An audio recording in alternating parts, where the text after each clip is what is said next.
with that incompletion. No need to panic. They just got to come up with a high percentage play call and see if they can get their offense back on track.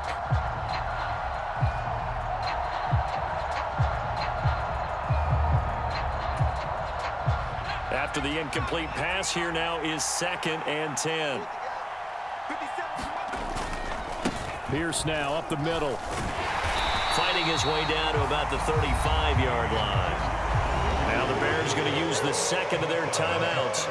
That'll leave them with just one remaining in this 4th quarter of play.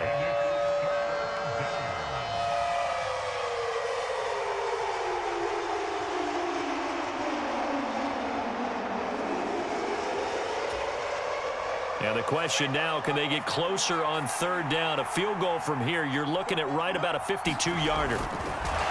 And he'll be brought down, losing yardage back at the 40.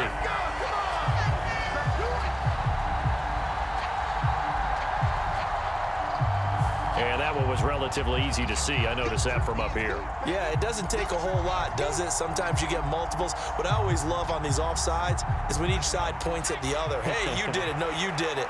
They deciphered that one correctly. Going for it with Pierce. And this will not be enough. On 3rd and 5, he only gets 3. And whistles, and they take their final timeout with 7 seconds left. And the trend continues here in the 4th like it was in the 1st, 2nd, and 3rd. He's had nowhere to run.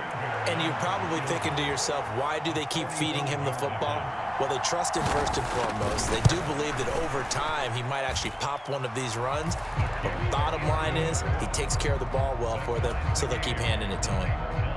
So a money kick there in the final seconds, and now, barring any hijinks on the kickoff here, partner, I think you and I, we're going to settle in for a little overtime. And I wouldn't have it any other way. This has been a dogfight all through regulation. No reason to think it won't continue in the extra period. And a short kick taken at about the 16.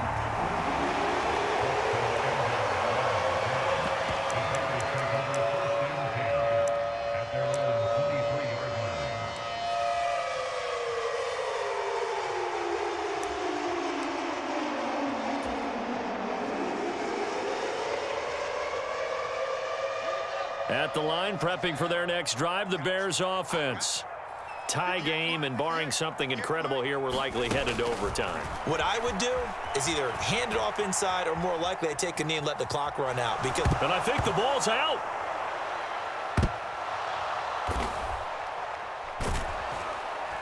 And that will write a finish to this ball game. Final whistle blows, and we need some extra time here to decide who will be the victor. 60 minutes, just not enough some days to decide who's going to win the game.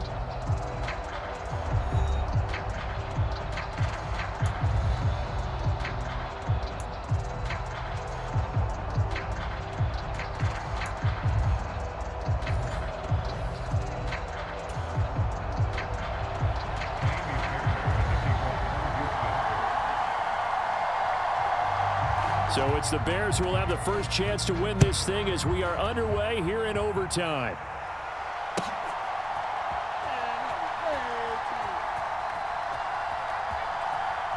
And he is out of bounds here on the return.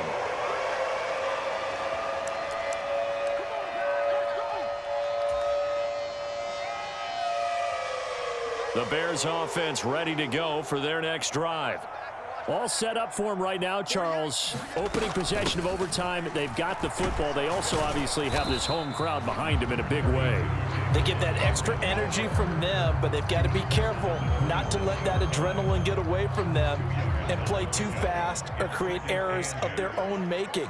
Use that energy, embrace it, but make sure they channel it the right way. They've got a chance to go downfield, score a touchdown, and end this game. Back to Montgomery on 2nd down. He'll get a yard. That's all as they get him down at the 28.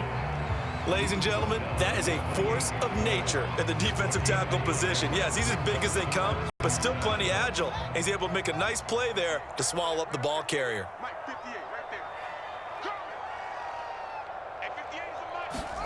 First throw in overtime by Fields.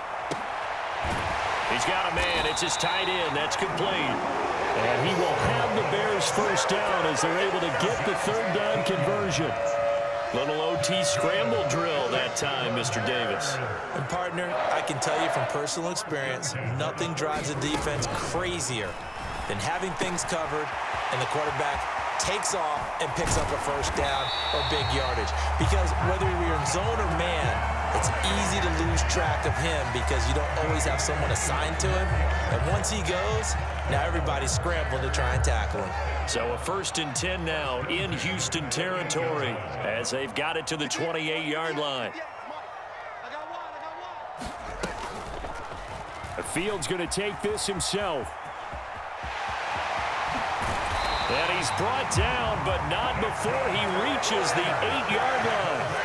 Chewing up big yardage. Another nice gain there. This one goes for 20. Well, I'll tell you, there is no antidote for speed, even at the quarterback position, as he keeps it himself and turns it into good yardage. And it still takes time for a defender to react, even as quarterbacks carry the ball more and more in today's NFL.